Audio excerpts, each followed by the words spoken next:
No, I'm not active in the transition, but I'm watching and. Well, are you talking to the president-elect? Is the question. I'm watching the transition. I'm not active, and I don't want to really talk about who I'm speaking to, but I'm aware of what's going on. I don't want to. That's Paul Manafort, the Trump campaign chairman in the 2016 presidential campaign. Even though Manafort was fired as Trump's campaign chair in the summer of 2016, we now know he was quite active in the Trump transition after Trump was elected in November. Manafort was at least active in the transition in the sense that he was running a bribery scheme to sell interviews in consideration for top high-ranking positions in the federal government in exchange for millions of dollars to be paid to himself.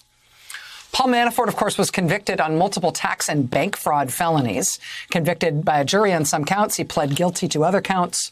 As of today, we can add another name to the list of convicted Trump campaign officials. Today, Stephen Calk was convicted for giving Paul Manafort $16 million in questionable bank loans in 2016 and 2017. After Calk's first multi-million-dollar loan to Manafort, Manafort put him on the Trump campaign's Economic Advisory Council.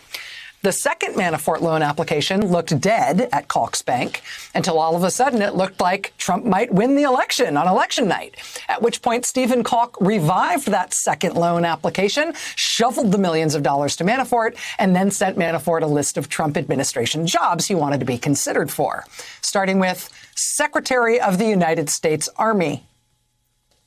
You get that by giving Paul Manafort money? Prosecutors said Stephen Calk repeatedly ignored financial red flags in Manafort's loan applications because he desperately wanted to be Secretary of the Army and thought that's how he could get it. In the end, Calk did give Manafort the money, but he didn't get the job. He did get an interview for it, so maybe it wasn't a complete waste. It very much helped prosecutors that Stephen Calk put all of his desired jobs in writing.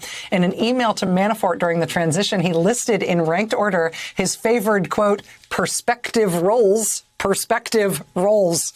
in the new administration. His number one choice was Secretary of the Army. If not that, he'd take, Secretary of Commerce, Deputy Secretary of the Treasury, 18 preferred ambassadorships, everything from the UK to the Vatican to Singapore.